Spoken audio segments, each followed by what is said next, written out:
నమస్కారం ఆంధ్రప్రభకు స్వాగతం. నేను తేజస్వి. గోవిందా గోవింద. ఈరోజు నేను చిలుకూరు బాలాజీ టెంపుల్లో ఉన్నాను. చిలుకూరు బాలాజీ టెంపుల్కి ఎంత విశిష్టత ఉంది అనేది మనందరికీ తెలిసిన విషయమే. ఇక్కడ ఏ కోరికైనా కోరుకుంటే కనుక తప్పకుండా నెరవేరుతుంది అని చెప్పి భక్తుల విశ్వాసం. ముఖ్యంగా చాలామంది స్టూడెంట్స్ ఎంఎస్ చేయడానికి ఫారెన్ వెళ్ళే వాళ్ళు వీసాల గురించి ఎక్కువగా మొక్కుకుంటూ ఉంటారు. కానీ కేవలం వీసాల గురించే కాదండి, ఏ కోరిక కోరుకున్నా సరే తప్పకుండా ఇక్కడ కోరుకుంటే, ఇక్కడికి వచ్చి స్వామివారిని దర్శించుకుంటే ఆ కోరిక నెరవేరుతుంది అని చెప్పి భక్తులందరి విశ్వాసం కూడా. ప్రస్తుతం నేను ఆలయం ఎంట్రన్స్ దగ్గర ఉన్నాను. ఇది ఆలయ రాజగోపురం. అయితే మనకి ఆలయ రాజగోపురం నుండి మెయిన్ ఎంట్రన్స్ నుంచి అయితే ఎంట్రీ లేదు. ప్రదక్షిణలు చేయాలనుకునే వాళ్ళు ఇక్కడ నుండి ప్రదక్షిణ స్టార్ట్ చేసి చుట్టూ చేస్తూ ఉంటారనమాట. మనం ఆలయంలోకి వెళ్ళడానికి కొంచెం ముందుకు వెళ్తే అక్కడ ఇంకొక ఎంట్రన్స్ ఉంది. అక్కడ నుండి లోపలికి వెళ్ళిన తర్వాత కొబ్బరికాయలు సమర్పించి ఆ తర్వాత లోపలికి వెళ్ళి స్వామివారిని దర్శించుకుంటాము. మరొక ఆనవాయితీ ఏంటంటే, మనకి ఈ ఆలయంలో వెంకటేశ్వర స్వామితో పాటుగా పరమేశ్వరుడు కూడా కొలువై ఉన్నాడు. ఇద్దరు దేవుళ్ళు మనకి ఇక్కడ దర్శనమిస్తున్నారనమాట. అందుకోసం ఇద్దరు దేవుళ్ళకి కలిపి 2 కొబ్బరికాయలు సమర్పించడం అనేది ఇక్కడ ఆనవాయితీగా వస్తూ ఉంటుంది. ముందుగా లోపలికి వెళ్ళి స్వామివారికి కొబ్బరికాయలు సమర్పించి ముందుగా వెంకటేశ్వర స్వామిని, ఆ తర్వాత పరమేశ్వరుని దర్శించుకొని బయటకు వస్తాము. ప్రదక్షిణలు వచ్చేటప్పటికి లోపల 11 ప్రదక్షిణలు కోరుకున్న తర్వాత, ఆ తర్వాత 108 ప్రదక్షిణలు కోరిక నెరవేరిన తర్వాత చేస్తూ ఉంటారు. అలాగే ఆలయం బయట మహాప్రదక్షిణ చేసేవాళ్ళు కోరిక కోరుకున్నప్పుడు ఒక ప్రదక్షిణ చేస్తారు. ఆ తర్వాత కోరిక నెరవేరిన తర్వాత 11 ప్రదక్షిణలు చేయడం అనేది ఇక్కడ జరుగుతూ ఉంటుంది. లోపల చేసిన 108 ప్రదక్షిణలు బయట చేసే 11 ప్రదక్షిణలకి సమానంగా ఉంటుందంట. అలాగే ఇక్కడ గరుడ ప్రసాదం గురించి కానీ, అలాగే రకరకాల విశేషాలు అనేవి ఉన్నాయి. అవన్నీ కూడా మనం ఆలయ ప్రధాన అర్చకులు రంగరాజన్ స్వామి గారిని అడిగి తెలుసుకుందాము. ఇక్కడ మనం చూసినట్లయితే పక్కన ప్రతి సంవత్సరం కూడా బ్రహ్మోత్సవాలు జరుగుతూ ఉంటాయి. ఆ బ్రహ్మోత్సవాలకి సంబంధించి స్వామివారిని రథం మీద కూడా ఊరేగించడం జరుగుతుంది. ఆ రథం అనేది ఇక్కడ ఏర్పాటు చేయడం జరిగిందనమాట. రథం చూడొచ్చు, ఎంత పెద్ద మండపంలో ఎంత పెద్ద రథం ఉంది అనేది. ఈ రథం పైన ప్రతి సంవత్సరం స్వామివారు భక్తులకి దర్శనమిస్తూ ఉంటారు. ఈ మాడవీధులు అంతా కూడా తిరుగుతూ ఉంటారనమాట. రీసెంట్గానే బ్రహ్మోత్సవాలు కంప్లీట్ అయ్యాయి, చైత్రమాసంలో చేయడం జరిగింది. మొత్తానికైతే ఇక్కడ నుండి మనకి స్వామివారి దర్శనానికి సంబంధించిన ప్రదక్షిణలు అనేవి ప్రారంభిస్తాము. నేను ఇందాక చెప్పినట్లుగా అటు సైడ్ వెళ్ళిన తర్వాత లోపలికి వెళ్ళి స్వామివారిని దర్శించుకుంటాము. లోపలికి వెళ్దాం పదండి.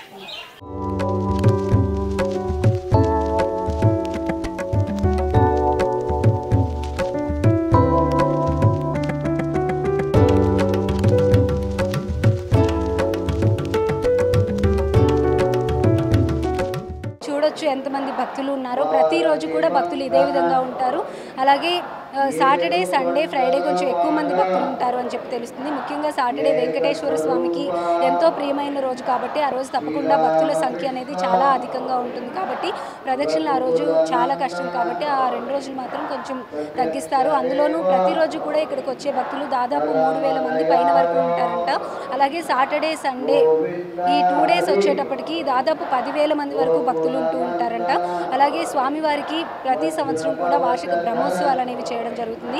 ఆ ఉత్సవాలు జరుగుతున్న టైంలో 7 రోజులు ఈ ఉత్సవాలు అనేవి జరుగుతూ ఉంటాయి. ఆ టైంలో కూడా ప్రత్యేక పూజలు అనేవి జరుగుతూ ఉంటాయి. ఆ పూజలు అసలు ఏ విధంగా జరుగుతాయనే డీటెయిల్స్ మనకి గురువు గారు చెప్తారు. మనం దర్శనం అయితే మనకి మెయిన్ గోపురం నుంచి అయితే రాజగోపురం నుండి మనకి దర్శనం అయితే ఇక్కడ అవైలబుల్ లేదండి. సైడ్ నుండి ఏర్పాటు చేయడం జరిగింది. అటు నుండి భక్తులు ఎంటర్ అయ్యి వెంటనే కొబ్బరికాయలు కొట్టే ప్లేస్ ఉంటుంది. కొబ్బరికాయలు అక్కడే స్వామివారికి సమర్పించి ఇక్కడ 2 కొబ్బరికాయలు కొట్టే ఆనవాయితీ కూడా ఉంది.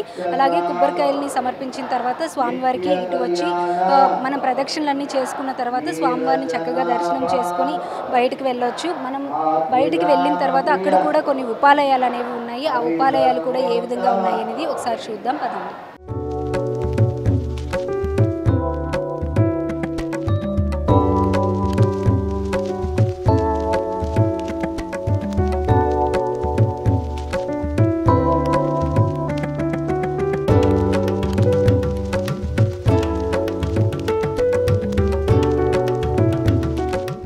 మనతో కొంతమంది భక్తులు ఉన్నారు, వాళ్ళతో మాట్లాడదాం. నమస్తే అండి. నమస్తే అండి. మీ పేరు?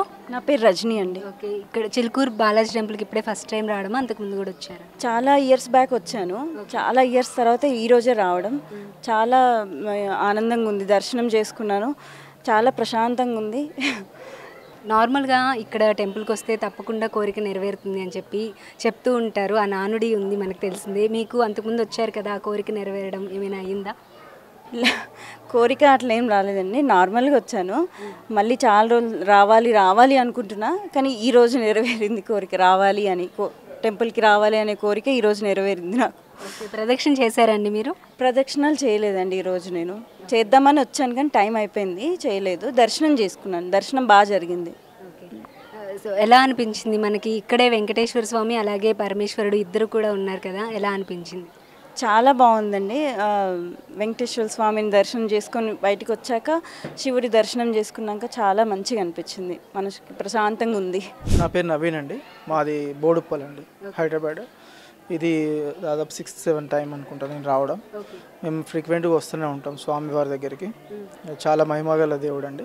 మనం ఏ కోరికలు కోరుకుంటే అవి నెరవేరుస్తారు.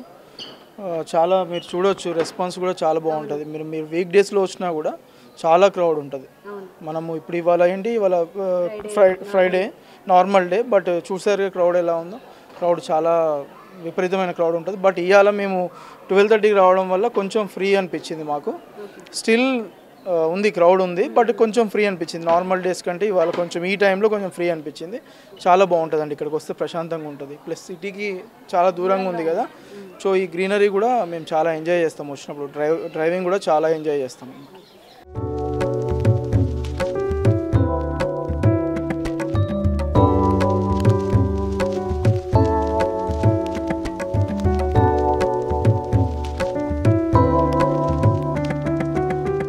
మన చిలుకూరి బాలాజీ టెంపుల్లో మనకి రంగరాజన్ గురుస్వామి గారు అంటే తెలియని వాళ్ళు లేరు, అందరికీ కూడా తెలుసు.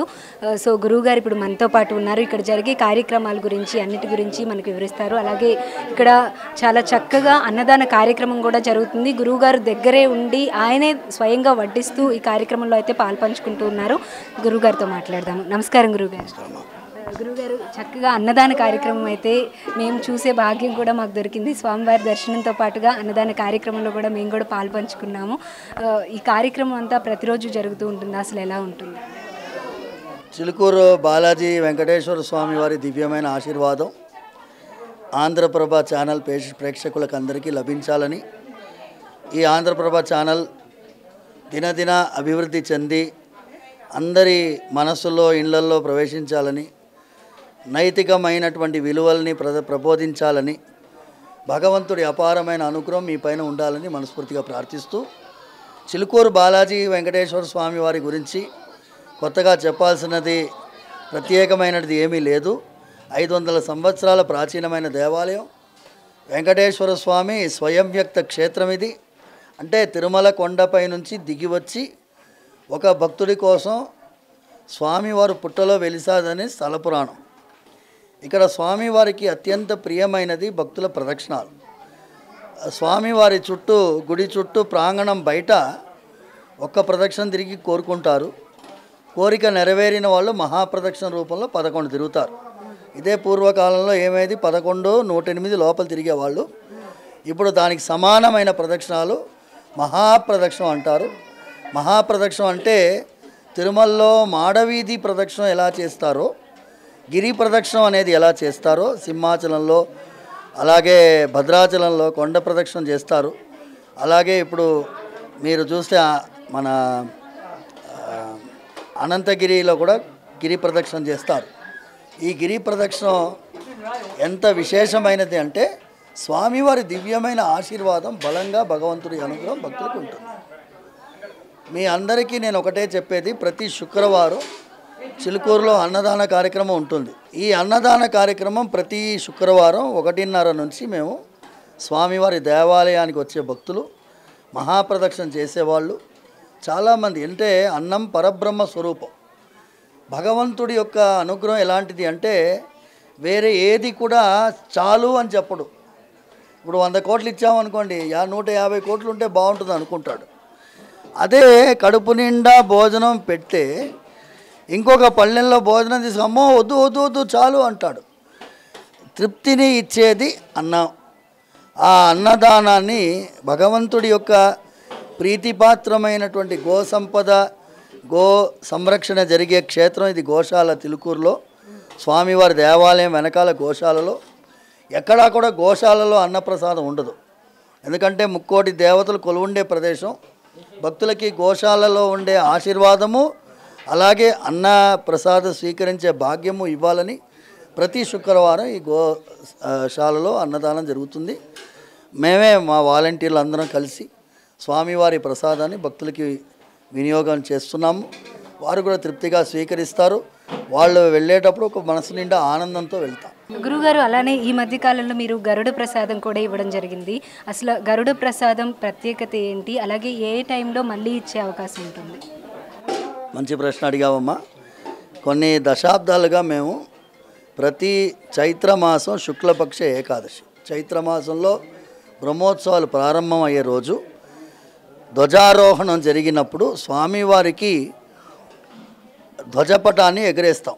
ఉత్సవ ప్రారంభం రోజు ఆ ఎగిరేటటువంటి గరుత్మంతుల వారికి నైవేద్యంగా 4 దిక్కుల 4 గరుడ ముద్దలు వేస్తాం. పైకి వేసి మేమే స్వామివారికి నైవేద్యం అయినట్టుగా, ఎందుకంటే గరుత్మంతుల వారు ఎగురుతూ ఉంటారు.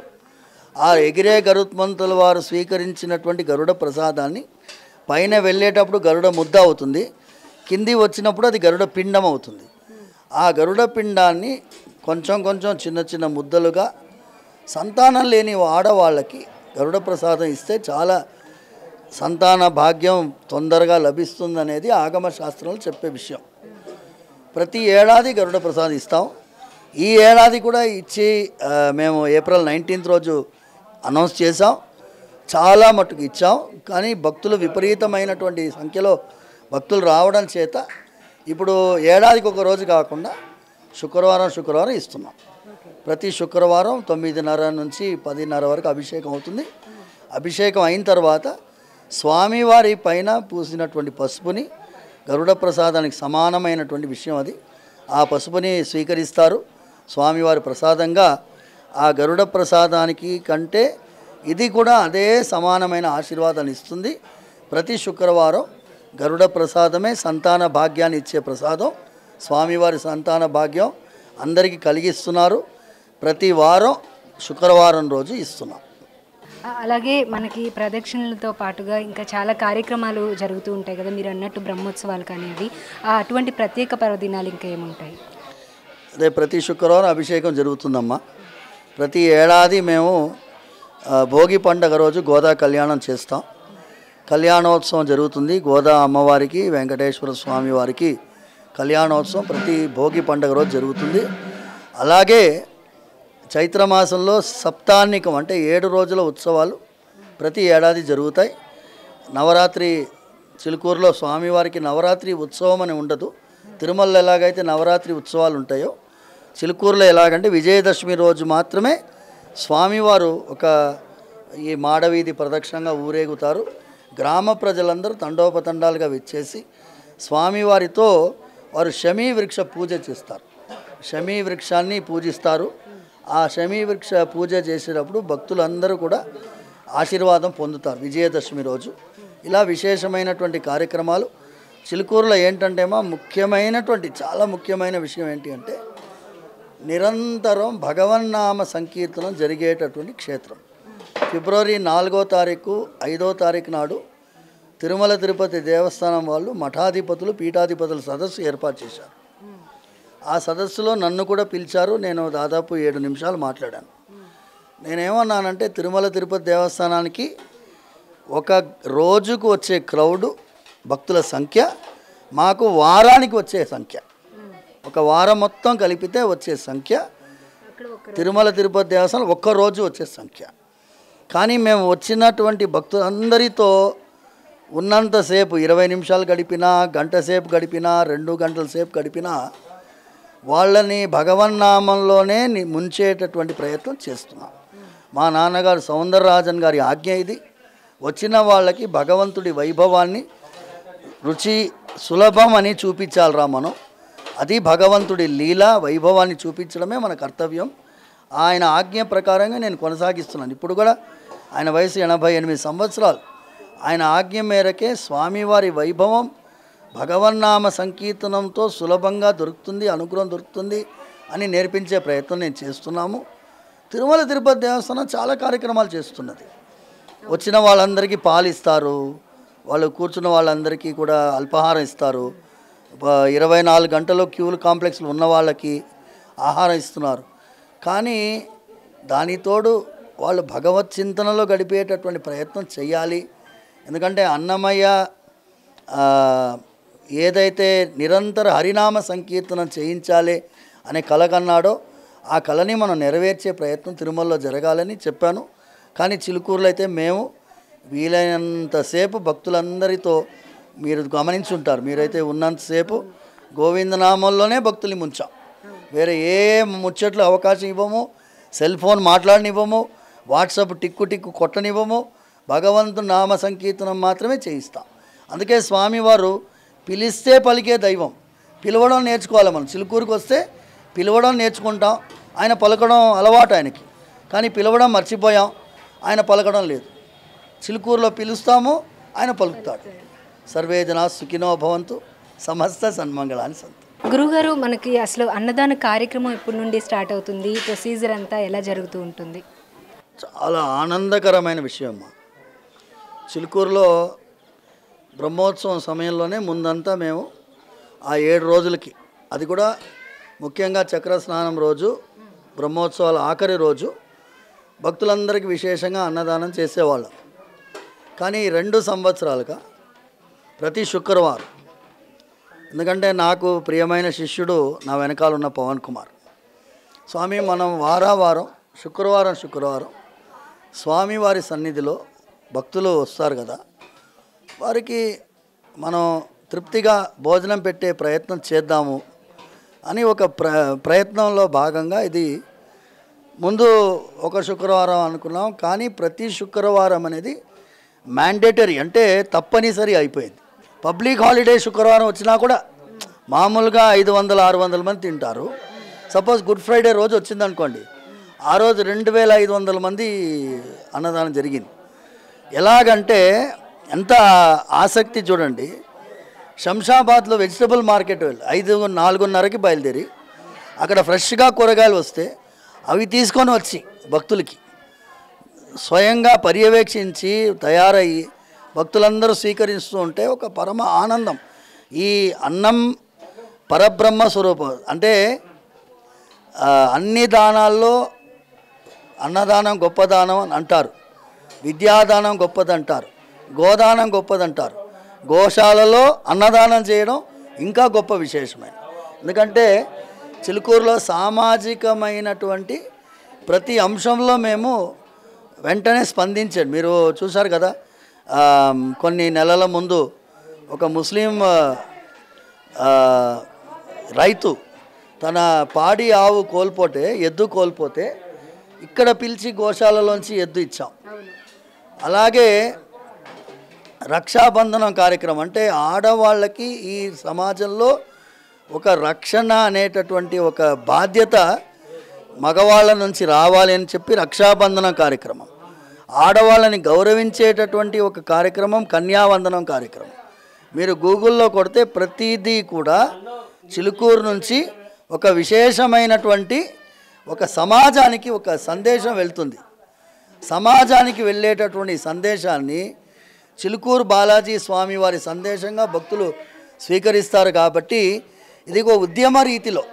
ఇప్పుడు మీరందరూ ఆశ్చర్యపోతారమ్మా, మాతోటి religion is secondary, humanities primary.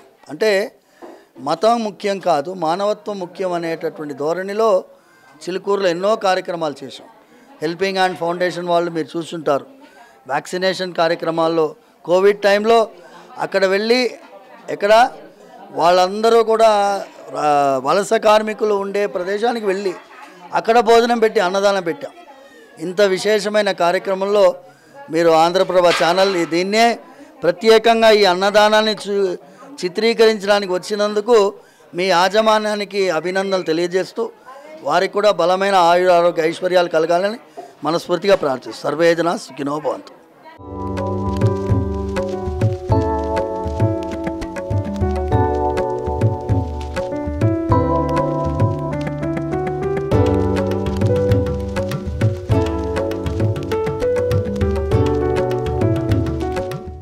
అయితే మొత్తానికి వచ్చేటప్పటికి మనకు చిలుకూరు బాలాజీ టెంపుల్లో గరుడ ప్రసాదం కోసం వేల సంఖ్యలో భక్తులు అయితే తరలి వచ్చారు. ట్రాఫిక్ జామ్ కూడా అయింది.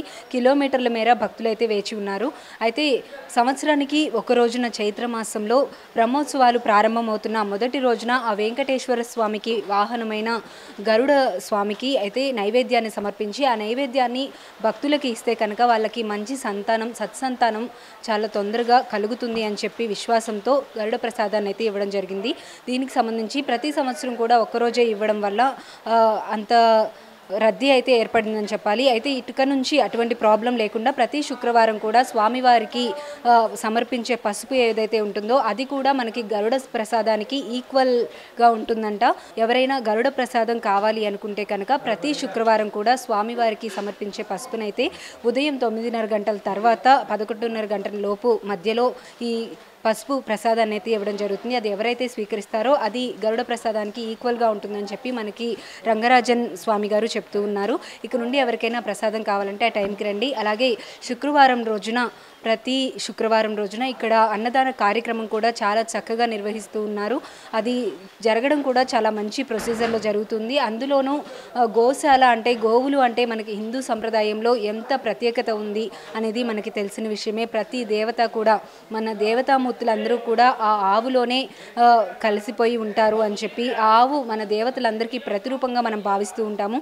అటువంటి గోశాలలో ఈ అన్నదాన కార్యక్రమం కూడా జరుగుతూ ఉంటుంది. గురువుగారు చెప్పినట్లుగా అన్నదానం అలాగే గోదానం అలాగే విద్యాదానం అనేవి ఎంతో విశిష్టమైనవి అని చెప్తూ ఉంటారు. అటువంటి అన్నదానాన్ని మనకి చిలుకూరు బాలాజీ టెంపుల్లో గోశాలలో అన్నదాన కార్యక్రమం అనేది చాలా చక్కగా నిర్వహిస్తూ ఉన్నారు. చక్కగా శుక్రవారం రోజు వచ్చిన వాళ్ళు ఇటువైపు గరుడ ప్రసాదం అలాగే అన్నప్రసాదాన్ని రెండింటినీ కూడా స్వీకరించవచ్చు. ఇక ప్రదక్షిణల సంగతి మనకి తెలిసిన విషయమే. సోమవారం నుంచి గురువారం వరకు ప్రదక్షిణలు అనేవి జరుగుతూ ఉంటాయి. అవి లోపల వైపు జరుగుతూ ఉంటాయి. ఎవరైతే లోపల ప్రదక్షిణలు చేస్తారో వాళ్ళు 11 ప్రదక్షిణలు మొక్కుకున్నప్పుడు చేసిన తర్వాత నెరవేరిన తర్వాత 108 ప్రదక్షిణలు అనేవి చేస్తూ ఉంటారు. అయితే లోపల చేయడం అనేది కష్టంగా ఉంది కాబట్టి బయట కూడా ప్రదక్షిణ చేసే వెసులుబాటు అయితే ఉంది. మొత్తం ఆలయం మొత్తానికి కూడా కలిపి మహా ప్రదక్షిణ అనేది ఒకటి చేసి మన కోరిక అనేది కోరుకుంటాము. ఆ కోరిక నెరవేరిన తర్వాత 11 ప్రదక్షిణలు కనుక గుడి చుట్టూ కనుక చేస్తే అది కూడా మనకి 108 ప్రదక్షిణలు చేసిన దాంతో సమానం అని చెప్పి గురువుగారు చెప్తూ ఉన్నారు. చక్కగా ఈసారి ఎవరైనా వస్తే కనుక ఈ విధంగా కూడా ప్రదక్షిణలు చేసుకోవచ్చు. ఇది ఇవాల్టి ప్రత్యేకమైన కార్యక్రమం. మనకి చిలుకూరు బాలాజీ టెంపుల్లో మనందరికీ తెలిసిందే స్వామివారిని ఏదైనా కోరిక కోరుకున్నాము అంటే తప్పకుండా నెరవేరుతుంది. మనం ఏ ఆలయానికి వెళ్ళినా సరే వెళ్తున్నాము స్వామివారిని దర్శించుకొని వస్తున్నాము. కానీ చిలుకూరు బాలాజీ టెంపుల్కి వస్తే ఏంటంటే మనం గోవింద గోవింద అనే నామస్మరణ తప్ప ఇంకొకటి మాట్లాడడానికి వీల్లేదు. మొబైల్స్ చూడడం కానీ ఇంకే విధంగా అయినా కాలక్షేపం చేయడానికి మాత్రం వీల్లేదు. మనం గుడిలోకి ఎంటర్ అయిన దగ్గర నుంచి బయటకు వచ్చేంత వరకు కూడా స్వామివారిని స్మరిస్తూనే ఉంటాం. కాబట్టి ఆ స్వామివారు మనం పిలవగానే పలుకుతారు. కాబట్టి మన కోరిక తప్పకుండా నెరవేరుతుంది అని చెప్పైతే గురువుగారు సెలవిచ్చారు. ఇది ఇవాల్టి కార్యక్రమం. మరొక మంచి ఆలయంతో మళ్ళీ కలుద్దాం. అంతవరకు చూస్తూనే ఉండండి ఆంధ్రప్రభ.